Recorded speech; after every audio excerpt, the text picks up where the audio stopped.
Do you feel like you need God's encouragement and wisdom throughout the week to take hold of His promise to fly like an eagle? You've come to the right place. Welcome to Eagles on the Hill. Let's join our host, Pastor Jeff Scheich. All right, people, I am your host, Pastor Jeff Scheich, and I want to welcome you. Thank you for joining us.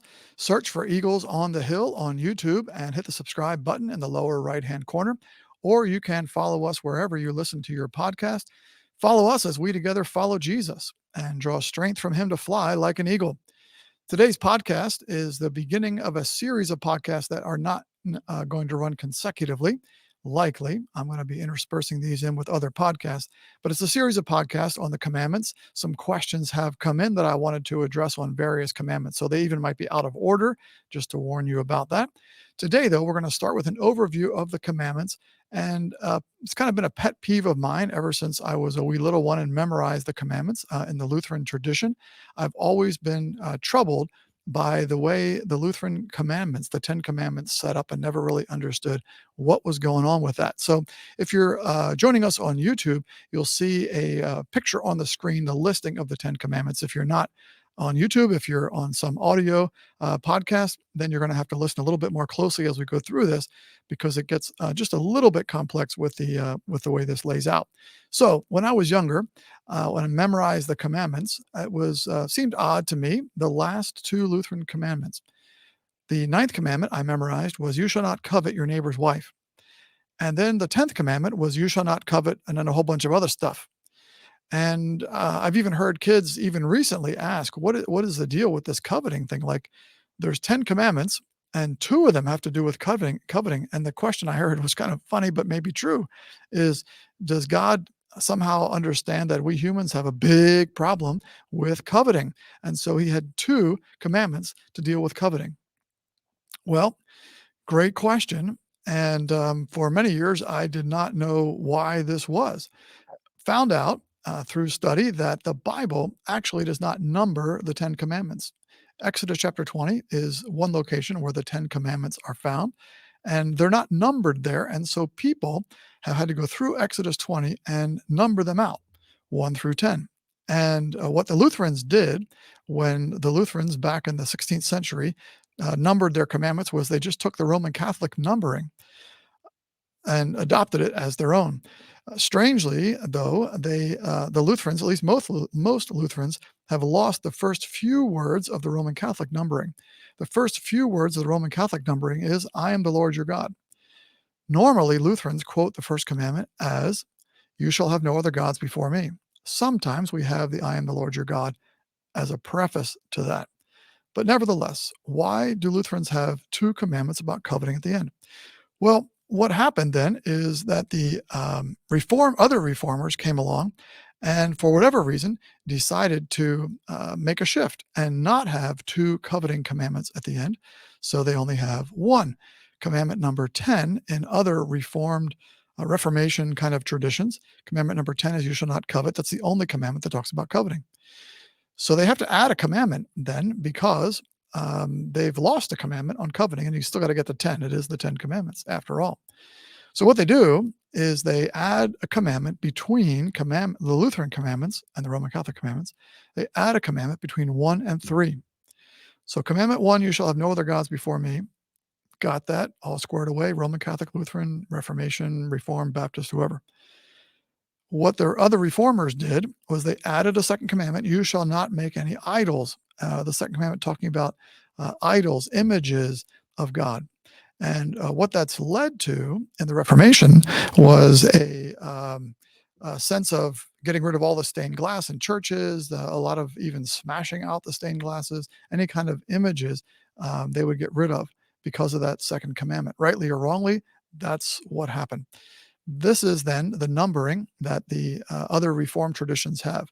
Number 1, "You shall have no other gods before me." Number 2, "You shall not make idols or images or graven images." And number 3, "You shall not take the name of the Lord your God in vain," etc., etc. So they had to add that commandment earlier in the commandments. Well, when I first learned of the Jewish numbering, I don't remember when that was, but it was a long time later. The Jewish numbering, to me, is amazing. And I love it and believe that this is the way the commandment should be numbered. The first commandment in the Jewish numbering is this: I am the Lord your God who brought you out of slavery in Egypt. Period. That's commandment. It doesn't sound like a commandment. In fact, in Exodus chapter 20, these 10 are called 10 words, not 10 commandments. So then it makes more sense.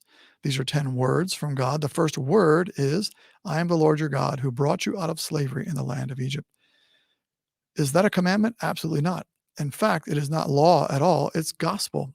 It is gospel front and center in the commandments. I am the Lord your God. I'm the one who claimed you, brought you, won you out of slavery in Egypt.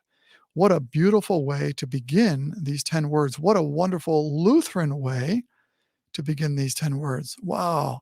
How did Lutherans miss the gospel in the Jewish numbering? My guess is that Martin Luther wasn't aware of it.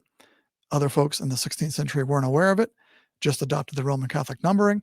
And so they lost the treasure of the Jewish numbering, the gospel beginning the commandments. I am the Lord your God. We would say, I am the Lord your God who bought you out of slavery to sin by the blood of Jesus shed on the cross.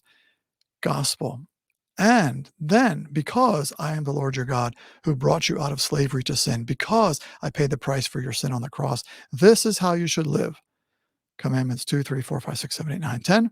And because there's an extra commandment at the front, there's only one coveting commandment at the end. So if you're watching on YouTube, again, I'll put on the screen a comparison chart of the different numbering of the commandments. I love the Jewish numbering. For this series, I'm going to use the Lutheran numbering because I'm Lutheran. But wow, I think Lutherans are missing the boat here. I believe strongly that the Jews are correct. These 10 words should begin with gospel. How the Jews got the gospel and the Lutherans missed it. What a tragedy. Anyway, there it is. So this podcast then talks about the Lutheran. I want to talk about the Lutheran first commandment. I am the Lord your God. I wish we had, who brought you out of the slavery to sin by the blood of Jesus shed on the cross for you, etc. That's a beautiful beginning, but we don't. You shall have no other gods before me. That's the focus of the Lutheran first commandment. You shall have no other gods besides me, before me. All right. So interesting words, I believe, from Jesus.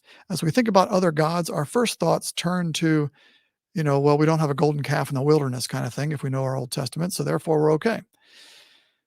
Jesus in the Gospel of Matthew says, I believe, that the primary other God that we are tempted to have is this. Here it is, Matthew 6:24. No one can serve two masters, Jesus says. Either you will hate the one and love the other, or you will be devoted to the one and despise the other. You cannot serve both God and money. There it is. I believe that Jesus, well, none of his words will fall to the ground, right? So I believe Jesus said this very specifically, that money is the main God competing with the true God for our allegiance. Was then 2,000 years ago, is today. Jesus could have said at the end of this verse, you cannot serve God and, well, almost anything. You could not serve God and Husker football.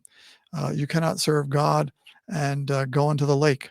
You cannot serve God and watching your kids play basketball. You could have said 101 things, but he said, you cannot serve both God and money. So I would conclude our time together this way. It's a time, an opportunity, a privilege for us today to be examining our hearts with regard to this question. Are we serving God or are we serving money? I would submit to you, based on my own life, to look into your heart, that we are all tempted in this way, that there are ways each and every day where I am tempted to serve money rather than God. How are you tempted to serve money? How does that show up in your life? And what can you be doing to serve God more faithfully? Because I believe we all want to serve him more faithfully. Perhaps a good time to close out the podcast and ask you to take a couple of minutes here for personal reflection. How is it that you are potentially putting money in front of God? And how can you adjust your life in that way? One of the ways that I found to adjust my life that helps me in this is the whole area of tithing, giving 10% of my income to the Lord specifically through the local church. I believe that God gave us that command of tithing because he wanted us to be able to overcome this human tendency to put money first in our lives. And so when I tithe, I don't tithe because God needs the money. God doesn't need the money. All right. Let's put it that way. I tithe because I need to give. I need to subdue my heart, which yearns after money. I need to tithe in order to get my priorities in order. And so that's how one of the many ways in which tithing is a blessing. And I would encourage you to consider that for your life. All right. That's what we got for you today. Email us at eaglesonthehill211@gmail.com. That's all one word. Eagles on the Hill, no spaces, dots, dashes, or underscores. eaglesonthehill211@gmail.com. Write me with questions, write me with answers, write me with topics you like to talk about, comments on today. We'd love to hear from you. Subscribe on our YouTube channel or wherever you listen to podcasts. Just search for us, Eagles on the Hill, and follow us, like us, and enjoy these podcasts. Want to remember as we close that those who hope in the Lord will fly on wings like eagles. Thanks for joining us for the podcast, and we'll talk to you next time.